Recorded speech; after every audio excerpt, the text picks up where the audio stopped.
isn't it so satisfying to see the predictions that you make, the analysis that you make comes to true fruition? We certainly had it over the course of last weekend, and if you followed my predictions, ended up winning a little bit of money for you, so you absolutely do love to see that. We are in on a chillier day in Ohio here tonight as we are closing in. Actually, no, we are at the halfway point of the college football regular season. It's been a fun regular season so far, and now that we are completely at that halfway point, it's getting a little bit more comfortable maybe talking about that college football playoff in terms of some of the games that we do have coming up. But since we are early in the week, we have a jam-packed, we have quite a bit going on in terms of what we have going for tonight's podcast.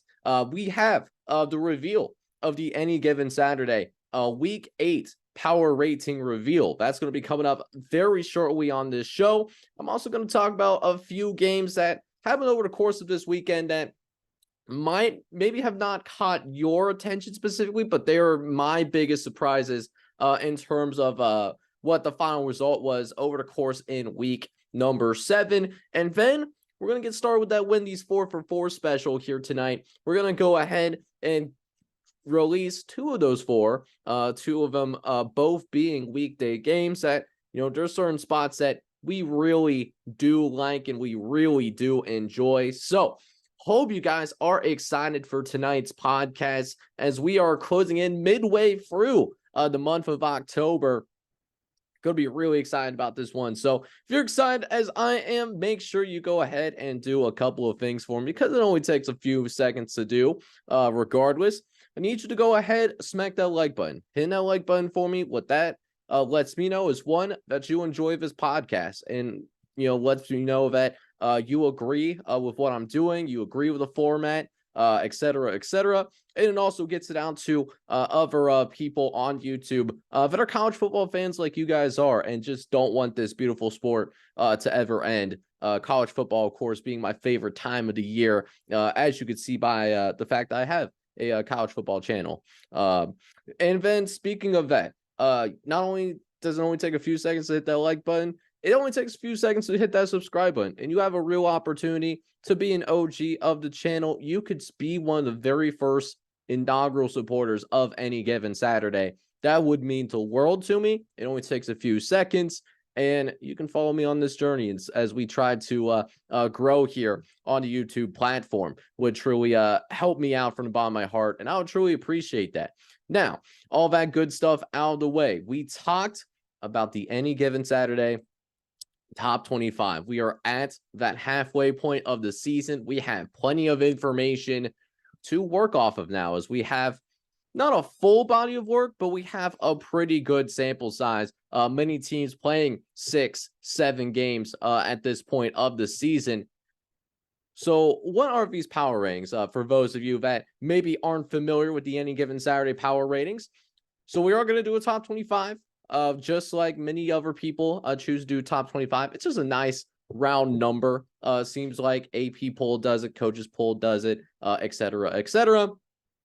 So what is the Any Given Saturday power ratings? So these power ratings, these are not necessarily how I would rank the teams, right? This is not how this top 25 that you're about to see. This is not necessarily how I would rank the teams. These power ratings are based off of expectations versus actual performance. So if you win by, say, 21 against another football team, it's going to be seen differently if you were just favored by 7 points, say the least.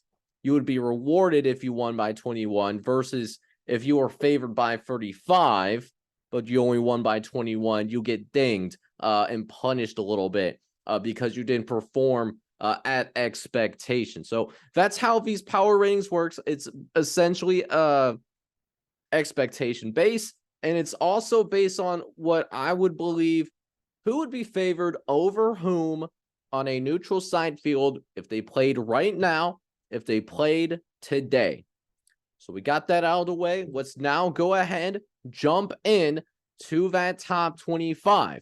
And starting from the very bottom, we'll work our way up We'll start from 21 to 25. I won't read all of the teams for you. You guys are more capable of reading. We do have somebody returning back into the Any Given Saturday top 25. We have Iowa. Iowa is officially back in, and Iowa is the little engine that good, I guess, is the best way to describe it. We have them back in at number 23 in the entire country, and well, Iowa's been very memeable in terms of the clause that they have for their offensive coordinator.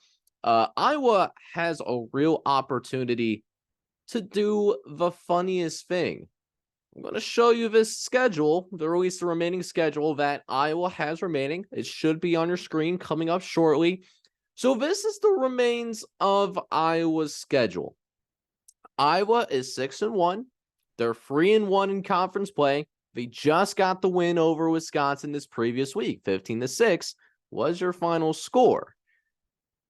They only have 5 games left, all in Big Ten conference play. And you see what those 5 games are remaining.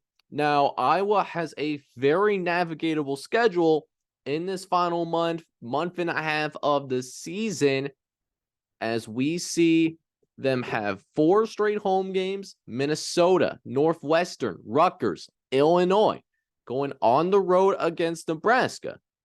And I look at those 5 teams that are left, and I think that Iowa will be favored in the remaining games this season. I think they're all winnable games, at least leaning towards Iowa to win. So they're in the driver's seat to win the Big Ten West Division. So they have a real chance to go to Indianapolis and take on whoever comes out of the Big Ten East. What gets really interesting, let's say Iowa runs the table for the rest of the regular season. They're 11-1. And then they pull the upset on whoever wins the Big Ten East.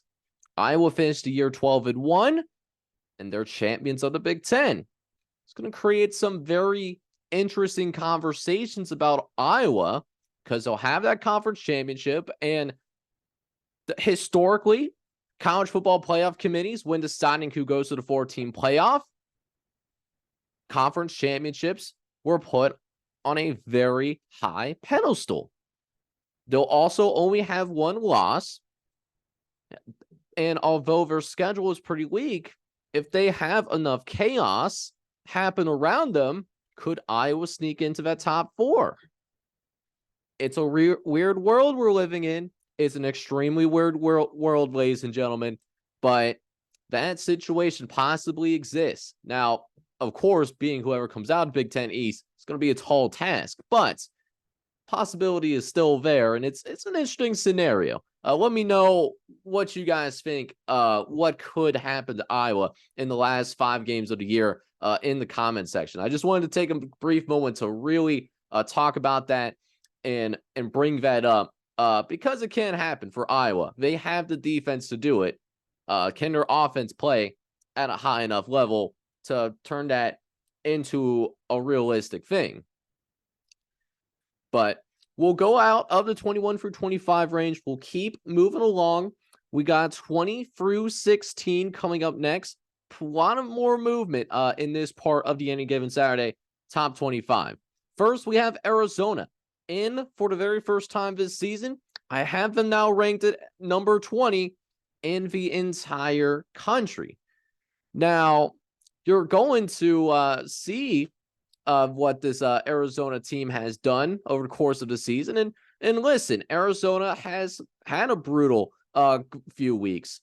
Losing 3 games doesn't look pretty on paper, and I would not rank Arizona in the top 25. However, what I will say about this Arizona team is that the Arizona team that we saw today is not the same Arizona team that we saw a couple of weeks ago that struggled against Stanford. Last few weeks, they were competitive against Washington. They were really competitive against USC. And then they finally have what seems to be that breakthrough moment against Washington State, not only pulling the upset on Washington State, but ultimately going out, messing around, and they blow out Washington State. Doing so on the road is We'll talk about that Arizona-Washington State later because it was a game that really surprised me. So we'll spend some more time on this later on in the podcast tonight. But this was a great win for Arizona. And while they have a very difficult schedule, 3 of their next 5 games is against ranked opponents. I could see them possibly going out and pulling another upset, maybe 2 more upsets, dare I say it. It's going to be real interesting to see how Arizona is. Me personally, I think there's a world where we see them win 3 of their next 5 games. And Arizona is seen as this team that, okay, they're 7-5, so it's a mediocre record, but it's certainly a step in the right direction. And there's a little bit more excitement around this Arizona team all of a sudden. It's a matter of, can they bottle up what they did against Washington State, and can they be consistent with it? Now that maybe more people are talking about this Arizona State, but they're a good story. They've been a surprise, and I think they're going to shock some people here in the second half of the college football season. We'll keep moving along, though. We got Duke also coming in for the very first time, number 18 in the country. Duke has been playing some really good football all year. The model has not respected Duke in the same way that maybe the AP poll has, but they blew out, well, I wouldn't say blow out North Carolina State, but they put together a convincing win against North Carolina State. And the Wolfpack does have a pretty solid defense, not a liquid or a gas. And Duke won convincingly. They still found a way to win convincingly. They're 5-1. And they're just trying to buy themselves some time because Rowie Leonard, not in the game. Not very likely either that he might play in the Florida State game. Might be able to get him back against Louisville, but more likely than not, he's not playing that Florida State game. So next 3 to 4 weeks, Duke plays 3 ranked opponents in the next 4 games. So we're going to find a lot about how good this Duke team is, how mentally resilient this Duke team can be. Their only loss was against Notre Dame, and Notre Dame just beat the doors off of USC. So this is a really good team. I'm glad the model is finally respecting Duke.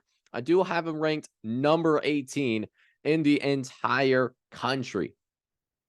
Now, a little bit more of notable stuff that we have going on in the top 25. Kansas State have them up 6. They were moving up from number 23 to number 17 in the entire country. Kansas State, a team that was able to win convincingly against Texas Tech. Their next game is against TCU. We'll talk about TCU pretty soon, but that will be a rematch of the Big 12 championship. Kansas State's starting to maybe find their footing and maybe starting to peak at the right time. Another team that could have a surge here in the second half of the season. Speaking of surges, Alabama. I have them moving down 6 spots. I was not impressed with their performance against Arkansas. Just seems that Alabama doesn't have that pull away ability like we've seen Alabama have in previous year, because Alabama was up 24-6, and it seems like they were going to have this game in the bag, allowed Arkansas to come back, and Arkansas had a chance to win in that game against Alabama. But the Roll Tide, the Crimson Tide, they were able to find a way to maintain their lead. They're still in the college football playoff picture. They're going to be taking on a tough Tennessee team. We'll talk about that Tennessee-Alabama game later on this week as well. But Alabama, I don't really believe in their offensive consistency. I don't know if they play against more offensively consistent teams, if Alabama will be hanging around or be able to realistically win in those types of games. So I am concerned about Alabama, so that's why I moved them down 6 spots. Now we go ahead, jump into the top 15. This is what it's looking like. There's Tennessee at 13. Speaking of the devil, biggest change here from this 11 to 15 is that I have Georgia moving down 7 spots to number 12 in the country. Again, an underwhelming performance against Vanderbilt. Only won by 17 against probably the worst team in the SEC. And listen, you could argue that Georgia was on the road, but I saw some of the Twitter pictures, or as well as other places of social media. Was there really a home field advantage for Vanderbilt. Can we be honest with ourselves, guys? I don't think there really was. Plus, they did end up losing Brock Bowers, and I think that's going to be a tremendous loss for this Georgia team. One of the best non-quarterback players in the entire country, at least on the offensive side of the ball. You could certainly make the argument he's the best tight end in college football. So that Georgia offense is going to be looking dramatically different. Definitely a good time for the Bulldogs to be on a bye this week. They'll have a couple weeks to try to figure things out and try to reshape their offense so that they can still be effective on that side of the ball before we have the cocktail party against Florida. Florida not ranked in the top 25, but Florida's still maybe a tad underrated team that was left for dead. So can't automatically chalk it up as a win. Georgia could lose that game if they're not careful.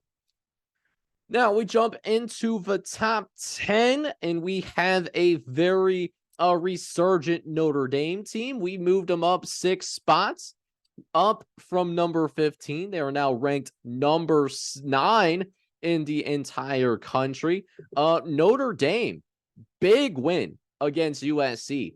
I thought that USC team was due to lose, and they certainly lost, and they lost convincingly. Now, I was not surprised that Notre Dame won that game, not because USD did look a little shaky going in, but at the same time, I did not expect Notre Dame to blow out USC, and that defense for Notre Dame certainly came to play. The rest of their schedule looks a lot easier. They'll take on the likes of, there's a Pitt thrown in there. I think Virginia Tech is in there as well. I don't have a schedule right in front of me. They do play Clemson. Clemson's power rated in the top 25, but other than that, I see Notre Dame winning the rest of their games and having another stellar season, bare minimum on the doorstop of another 10-win season. I think Marcus Freeman is really starting to grow right in front of our eyes as a head coach, because he certainly got his guys ready to play. And another thing that you'll notice is that I don't have USC ranked in the top 25 of this power ratings. I know this is going to be a little bit of a hot take now that we're on the topic of Notre Dame, but even before that loss to USC, they did not look good against Arizona. They did not look good against Colorado. This is a team that's looked very shaky. They don't have a defense, and even with Caleb Williams, I think there is a world where we see USC finish with a 7-5 record. Their schedule is backloaded, and they're going to be in a world of trouble if they can't figure things out defensively. That's just the fact of the matter. Rest of the top, this 6 to 10, I didn't really move Washington and Oregon. Saw just about what I expected. A really close, really competitive game. Would not be surprised if those two had a rematch in Las Vegas for the Pac-12 championship. I think Washington and Oregon is the two best teams in the Pac-12, and what happened on Saturday doesn't really change that opinion. Now, we go into the top 5. We do have a new number 1. Ohio State looked dominant against Purdue. They're going to have a big matchup this upcoming weekend at the Horseshoe. They're taking on the Nittany Lions of Penn State. I got them up at number 2. Now, this is not because I don't think any less of Oklahoma. Oklahoma was on bye this past weekend, and Oklahoma have the same power rating because you can't really change your opinion on a team if you don't have new information. So Oklahoma is down at number 3, but I didn't change their rating at all. It's more because of what Ohio State and Penn State did over the course of the past weekend, performing well above expectations. That's what moved them ahead of Oklahoma. But they're playing against UCF. They have a chance to improve their power rating depending on what they do against UCF in Big 12 conference action. So got a brand new number 1. I have a couple of hot takes. Let me know what you guys think about the power ratings. If you don't agree with a team that's still in the top 25, who would you have rated ahead of a certain team? Let me know for sure down in that comment section. Oh boy, but we certainly had some big time surprises, didn't we? Oh boy, did we have some big time surprises. And that's really the golden thing about college football, is that sometimes you should just expect the unexpected. And certainly we have some unexpected things happen. You know, how about the biggest surprise of the entire weekend? We referenced it in the Any Given Saturday Top 25. And for future me, this is your endpoint. Now, Arizona and Washington State played this past weekend. And Arizona won. Now, I'm going to show you the score. And when I show you the score, you would think that the ranked team won. No, this was Arizona coming out, and they beat Washington State 44-6. It was the biggest surprise of the entire college football weekend. And listen, the model thought that Washington State was going to win. Granted, I thought that this was going to be a competitive game, somewhere in that one possession to like 10-point range kind of game. But Arizona, is this the moment where we see them take off in that second half of the season? That's why I was so excited about this Arizona team. And a big reason why I'm as excited as I am about this Arizona team was that they made a change at the quarterback position. Noah Fafita, he's a freshman from Huntington Beach, California. He has really sparked this Arizona team. And the crazy thing is, he didn't like throw any touchdown passes. He was brilliant in his other two games, don't get me wrong, but this was certainly his most efficient day.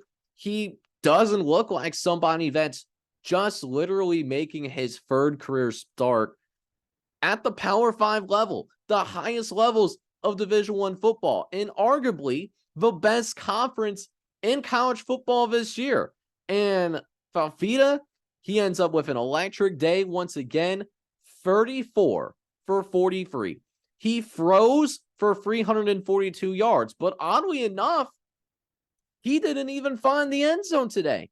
Other people found the end zone today. Now, we're going to see if Fafita did not even have a rushing score. That's the crazy part. Jonah Coleman, on the other hand, he had himself a day as well, and rightfully so. Dude looks absolutely buff in his profile picture too. 5'9", 225. Dude is built like a miniature DK Metcalf. I swear to God. He had over 160 total yards from the line of scrimmage. That includes rushing and receiving, and he had 3 total rushing touchdowns. Not to mention, it's a complete game, and you have to have a complete game when you have a blowout like this.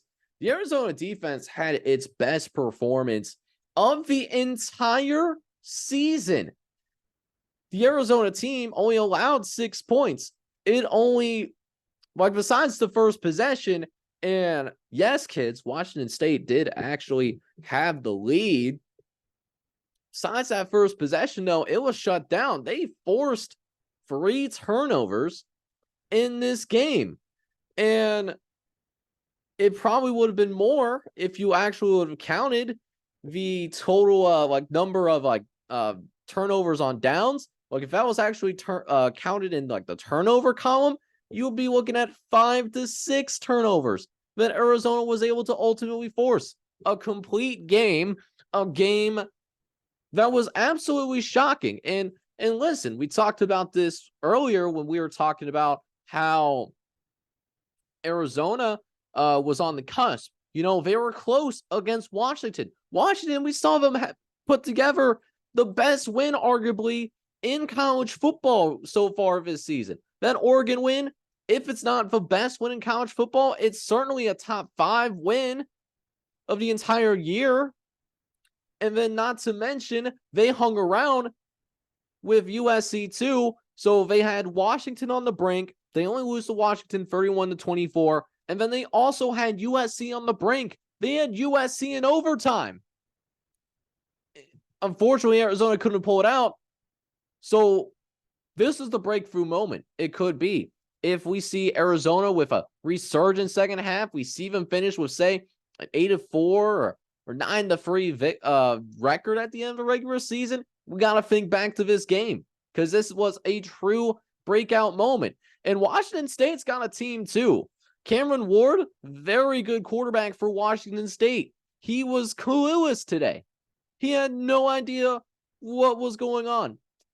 Not a singular clue whatsoever. Was efficient, but couldn't move the ball down the field. 22 for 30, 192 yards. He turned the ball over twice. Nakia Watson was the bright spot, if you want to call it a bright spot, for Washington State. He did have the rushing touchdown that we mentioned on the first drive of the game. And he also ended up with 88 yards receiving. So Nakia Watson, he put up numbers for Washington State, but after that first drive, completely lifeless. Completely lifeless. Yeah, absolutely. Hate to see it. And it's not like Washington State didn't try to be creative. They tried to get tricky.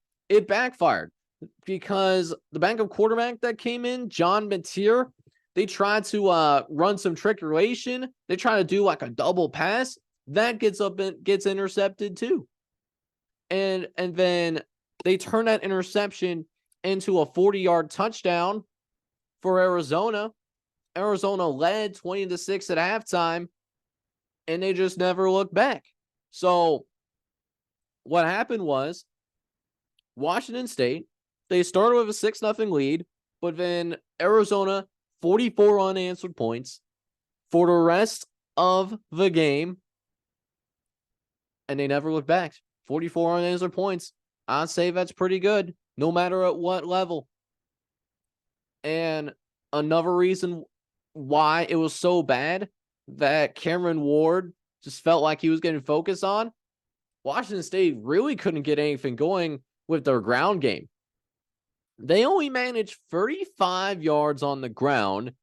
And the sad part was, that was even better than last week. They only had 12 yards against UCLA. They beat UCLA, but they found a way to run for less than 50 yards in the last couple of weeks. And listen, it's not like Washington State is this elite running school. They're in the bottom 15 in terms of rushing yards per game. They only average a little over 100 yards, 103.6. But when you only run the ball for 35 yards, it's not a good day. You hate to see it. That was also off of 22 carries. So they averaged less than 2 yards a carry in this game. Big yikes. Big old yikes there. So what can we take away of that being said? For Arizona, because we like talking about winners first, like I said, could be a pivotal moment. First year for Coach Vish. Maybe it's one of those things where we see Arizona have that resurgent second half, like we were talking about. And they could be a team that pulls another upset or two by the end of the season and then take that momentum. And maybe this could be a springboard for bigger things in 2024 as they make the transition from the Pac-12 going over to the ACC. And then as for Washington State things were going so good. They were going so well, but they lost their last couple of games. They're on a 2-game losing streak. And for all intents and purposes, their college football playoff hopes are done. Washington State probably does not have any sliver of hope of going to the college football playoff unless they get a lot of help, unless we see them run the table as well. But it's not going to be easy for Washington State to run the table. You think it was tough seeing them at home in Pullman, Washington, putting up that kind of performance?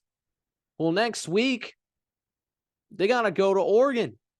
They got to go to Autzen Stadium. And Oregon's in diluted animal mode too. So this season could really go sideways very quickly if Washington State is not careful.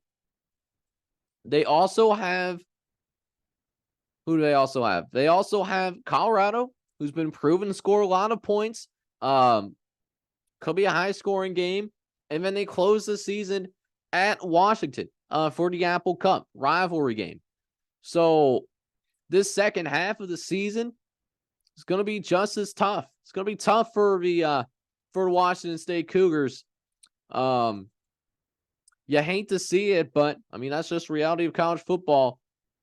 Arizona, though, good thing about Arizona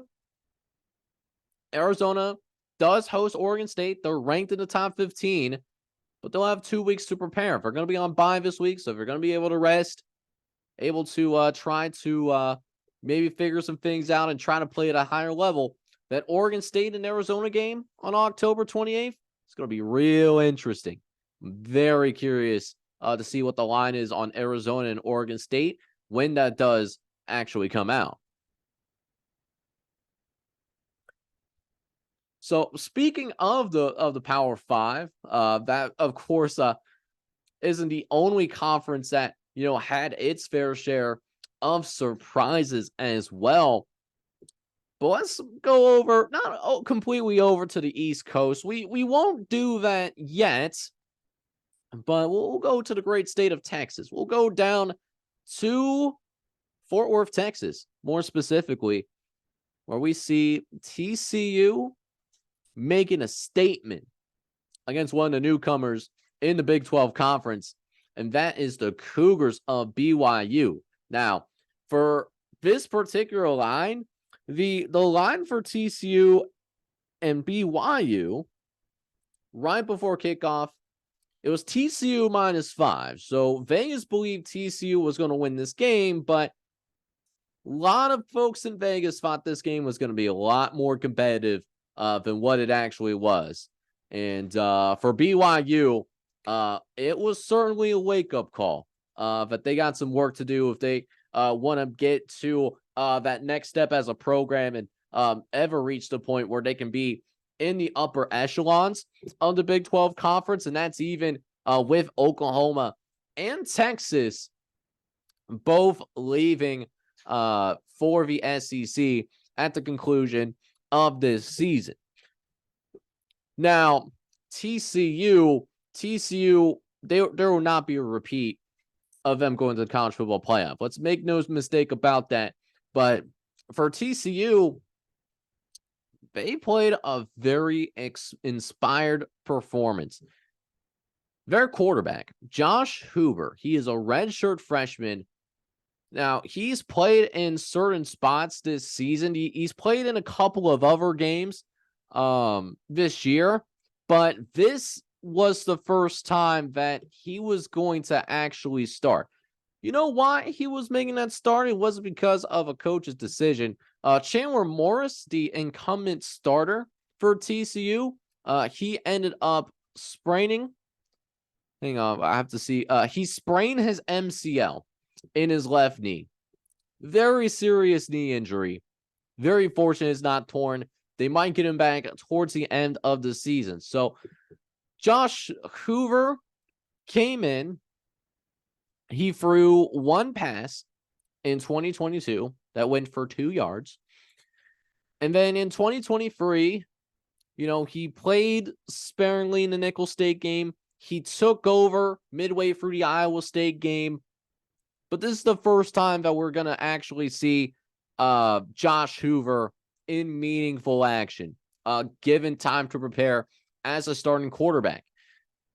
And this TCU coaching staff, the players, they rallied behind him, and they have spoken very highly of him before, during, and after the game. One thing that Coach Sonny Dykes always liked about Josh Hoover is that even when he was a backup, he always prepared like he was a starter. You love having that kind of person as your backup quarterback, because when you're the backup, it's easy to check out. It's easier to, maybe do a little bit of skimming to see what's could be looking at for better pastures in the transfer portal. Not this kid. He remained patient. He waited for the opportunity, and his time finally came. And let me tell you guys, he made the most out of his opportunity. Josh Hoover went off in this game against BYU. He ends up going 37 of 58. So he was slinging that thing around. Pause. He goes for 439. He threw for 4 touchdowns. He throws all of those touchdowns to different receivers. So he was doing a very good job of, getting folks involved and just being like a point guard, just being a good distributor. Didn't have to be the hero by any means. And he did his job. And the rest of the TCU squad did their job as well. Holding BYU to just 11 points in this game. They held BYU to just 243 yards in this game. Multiple turnovers forced as well. Kevin Slovis, that kid, the former quarterback of USC, the former quarterback of, I believe he was also at Pitt. Oh, no, he was at Pitt. He was at USC. Worst game of Kedon Slovis' career. 15 of 34, 152 yards, had an interception thrown, lost a fumble. His 75.8 quarterback rating, career low in 44 games. This is a guy that's played a lot of football at the college level, has a lot of experience. And they made him look silly. They bamboozled him. They flabbergasted him. Kedon Slovis, he was down horrendous. And that was a big reason why BYU got blown out in this game. Frankly, it was a complete performance by TCU. When you're winning by 30 plus, it usually is because it is a complete performance. Offense clicking at a high level. TCU ended up with over 500. I think they ended up with over 550 yards in this game. They did. They got 584. I just did a little bit of a discount double check. One thing that I would say that wasn't perfect for TCU, they did have 7 penalties for 59 yards. So a little bit of cleanup that needs to be done there. But overall, a great performance for that TCU squad. And in order for TCU to remain relevant, I think Morris is going to have to continue to play at that level where not necessarily you got to go win them a game, but not be the reason why your team is losing. Because Morris is going to be expected to miss at least a month because of that injury. But is it one of those situations, and one that I'm really curious about following TCU moving forward? Because last year he hurt himself at the beginning of the year, and then Max Duggan ended up taking over. And by the time he was healthy towards the end of last year, Max Duggan already has entrenched himself as the quarterback of TCU. Now, Max Duggan was going to move on to the NFL because of what his college eligibility was. The question that I have is if the same things happens, because Josh Hoover, like we mentioned earlier, is a redshirt freshman. Do we see possibly Morris enter the transfer portal? Could be an interesting thing to watch moving forward. It makes you wonder. I don't have the answer for that. You can come with your own conclusions down in the comments section. So, biggest things to take away. We'll start with the winner, and then we'll move on to BYU. For TCU, this was a much-needed win for Dying Squad because TCU did end up coming into this game losing 2 in a row. They lost a heartbreaker to West Virginia. That was a close game. And then Iowa State didn't look good against Iowa State, but that's partially because of that Morris injury. They're back in their winning ways. They were on a 3-game winning streak before that. And the rest of their schedule, somewhat navigatable. They should be able to go bowling. I can see them. We'll see. Here's the schedule. Got Kansas State, Texas Tech, Baylor. I think Baylor's definitely a winnable game for TCU. Maybe they'll find a way to win 1 or 2 more games. For the other 4, TCU certainly looks like a team that can go bowling. But yeah, ever since that 12-0 regular season started last year, I mean, TCU has just been hovering at 500. Dykes trying to avoid falling back into irrelevancy. We'll see if Morris can recover. We're wishing for a speedy recovery. But we'll see also if Josh Hoover can prove that he'd have like a Max Duggan type year and maybe entrench himself long term as a starting quarterback. Not because Morris isn't good, but the best of trait is availability. And if you're not available, you're not going to be as likely to start. For BYU, we're going to have to continue to try to find ways to, find some offense. BYU has struggled in that department. They came into the BYU game last in a 14-team Big 12 conference. They've only averaged 319 yards per game, and they might have actually been worse than that 319 average. They had less than 250 yards of total offense. So BYU is going to have to find a way to try to create some bigger plays. They have the weapons. I think they had the experience at quarterback in order to, try to get a spark on offense. But another rough trip for BYU up to Fort Worth. This was their first trip, by the way, for BYU since 2010 when they lost 31-3. Tough. It's very tough to be in a new conference. Definitely a learning curve for BYU, as well as the other teams that are indeed joining the Big 12. Houston, UCF, Cincinnati. Realizing that, it's a different learning curve than being in the American Conference. BYU being an independent school, so they might have been the most equipped, but at the same time, though, definitely tough. So what's going to happen next? BYU, they're at home. They're going to return back to Provo, Utah, but they're going to play just their second game ever against Texas Tech. Their only other meeting that they had was back in 1940. This is their first meeting since then. BYU going to have to play much better if they were going to take down Texas Tech. Texas Tech, I don't have in the top 25. I do have them close, somewhat close to being in the top 25, though. TCU, on the other hand, they play Saturday at Kansas State. We talked about it in the Any Given Saturday top 25 poll. It's a rematch of last year's Big 12 championship game. And while TCU will, and Kansas State to a degree too, not necessarily Kansas State, TCU is going to need some help to get back to that Big 12 championship game. What they can certainly do this upcoming weekend is I think they can thwart Kansas State's chances to go. Because if Kansas State loses another game in conference play, it's probably not going to be able to get done. Probably looking at Oklahoma and Texas going at this point, unless we see an upset.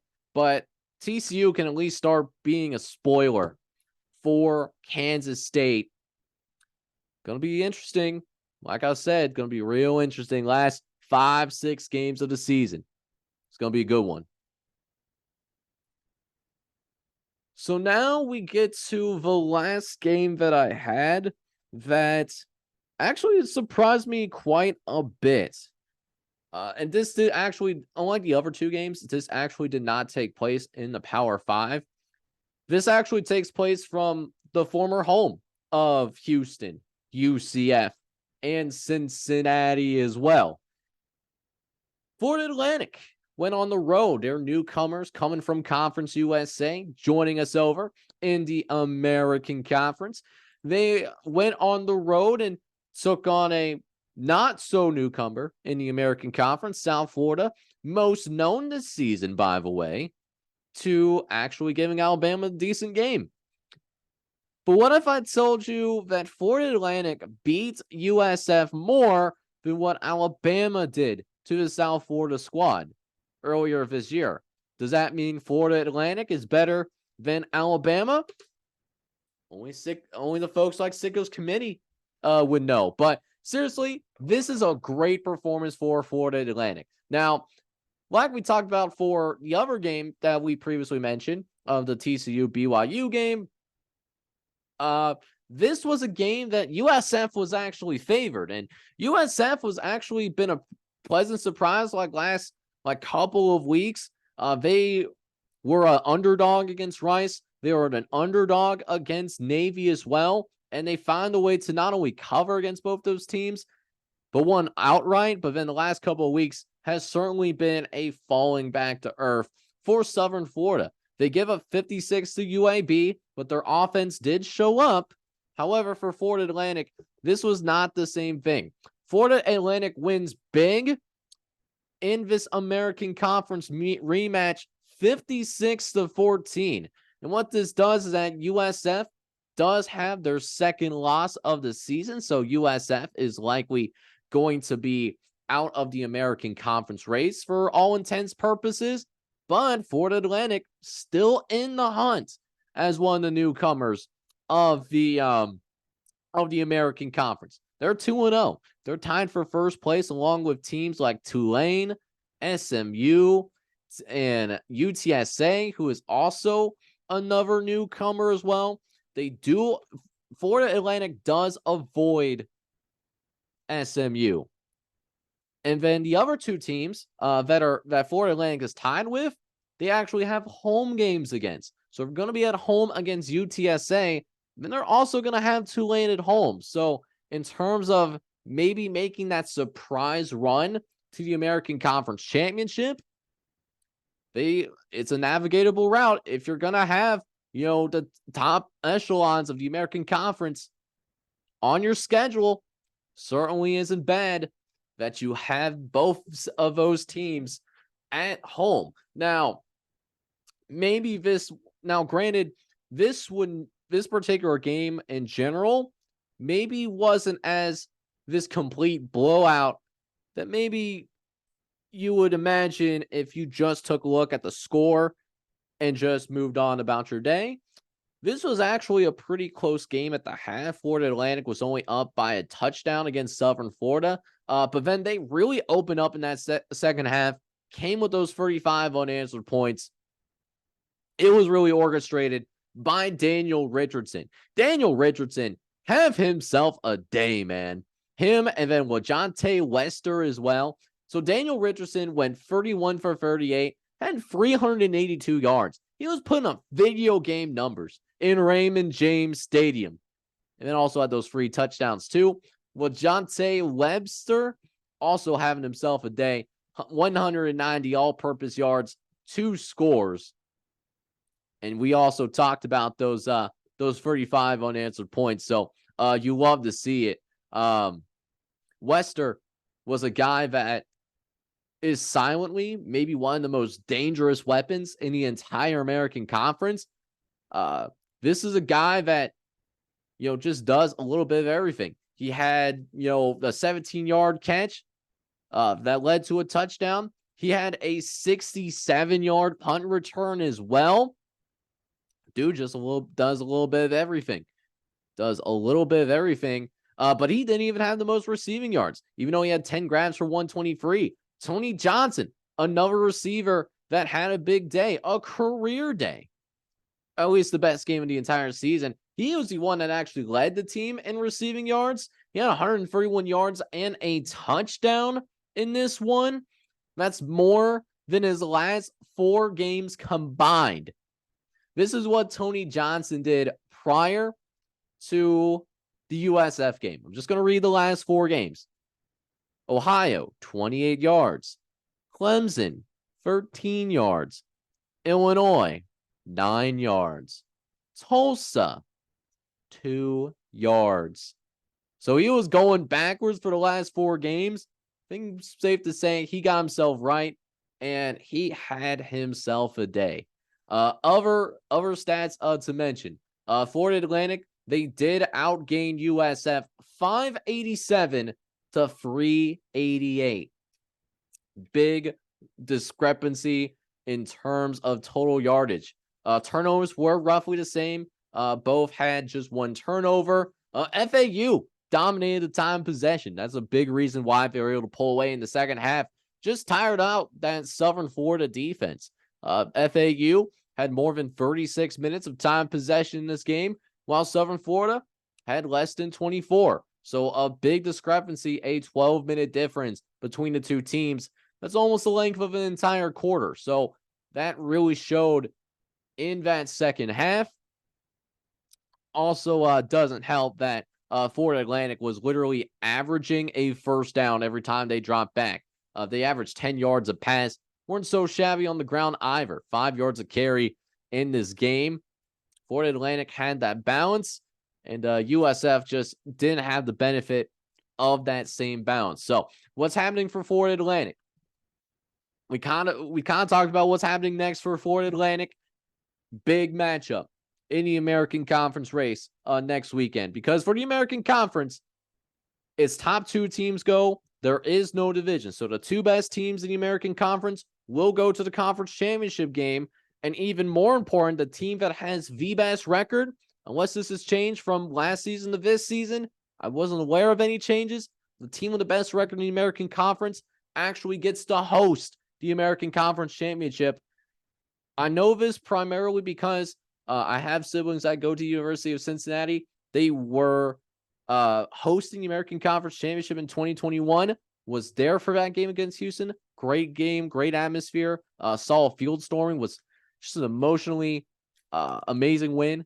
But anyways, UTSA also tied at the top, 2-0 in conference play. They're at home, though. And if they play like they've had the past couple of weeks, they got a shot against a team that I picked to win the American. Yes, kids, I picked UTSA. Until UTSA falls off, I'm sticking behind that prediction. But going to be a very intriguing game. That's going to be a 6 p.m. kickoff, likely going to be on ESPN+, but will have American Conference implications.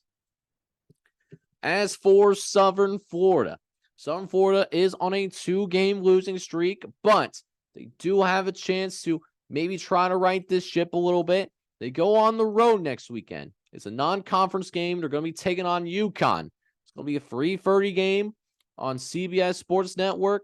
But then they close out the year. They got 2 other road games against Memphis on the road. UTSA on the road as well. So it's going to be a difficult schedule for USF.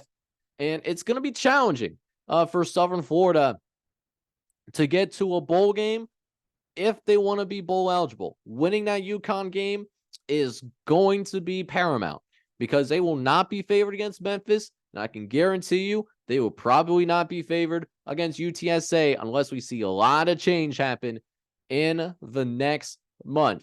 Critical game coming up for the Bulls of Southern Florida, but we wish them the best of luck. So that does wrap up the 3 biggest games that I was really surprised about going in to this particular, at least like what we saw from this past weekend. But now, one of my favorite parts I love to do, because I am a gambler at heart, I love to take risk.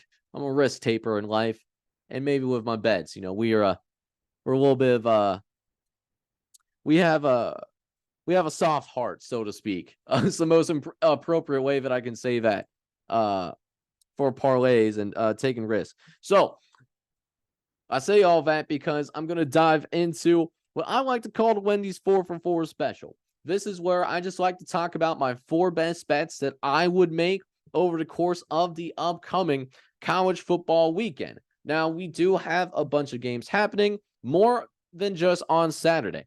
So what I like to do is I like to try to grab like a really good bet for each day for this particular day, for this upcoming week that we have going on.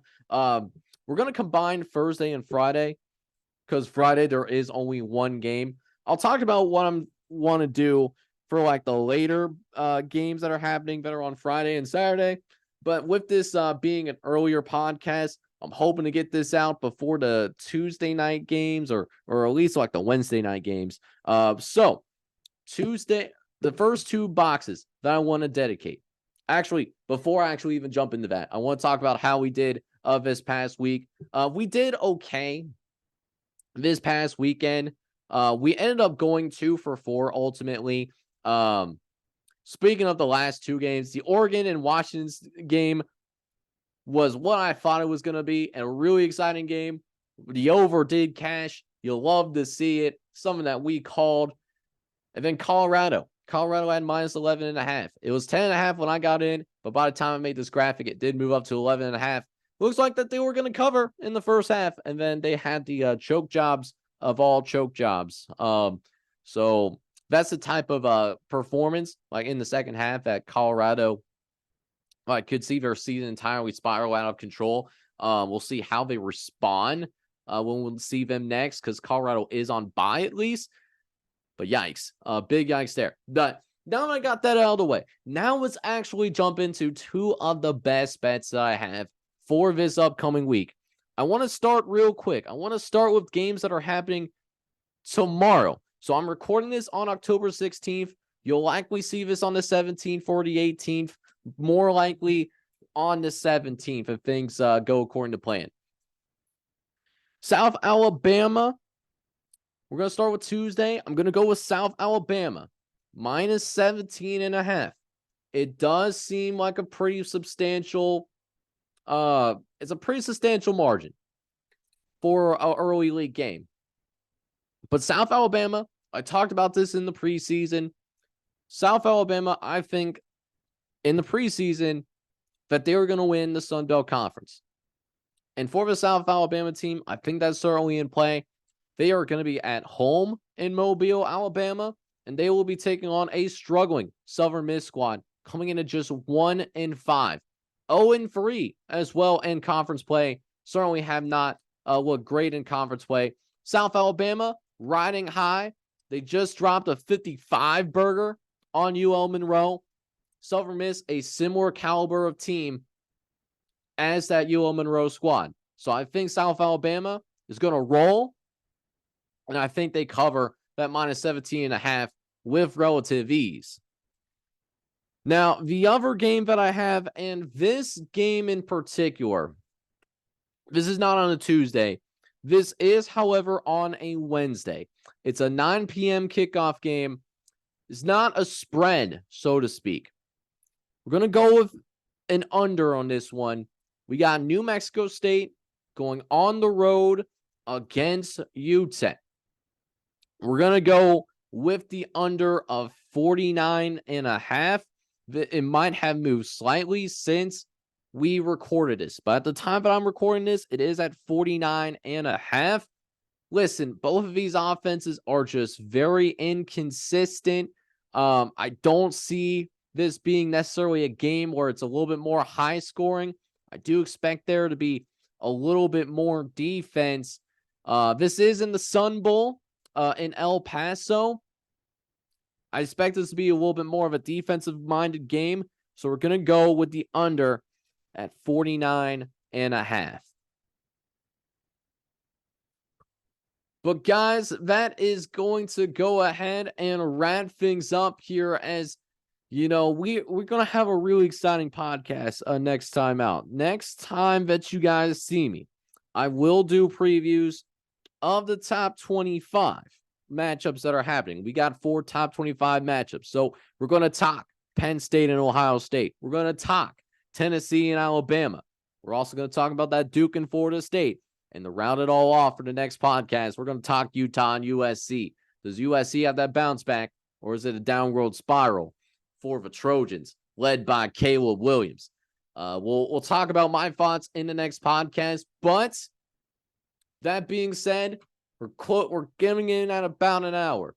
So going to go ahead and sign off here, but I hope you guys enjoyed this podcast. If you did, hit that like button for me. I would truly appreciate that from the very bottom of my heart, because what that does for me is that it shows that, hey, you really enjoy this podcast and you want this seen by more college football fans such as yourselves. And you guys are the real MVP if you do that. Speaking of being a real MVP, you have a real opportunity to be that A1 since day one. I think we're criminally underrated here on YouTube. You have a chance to change that narrative by hitting that subscribe button. It only takes a few seconds to do that. It's completely free.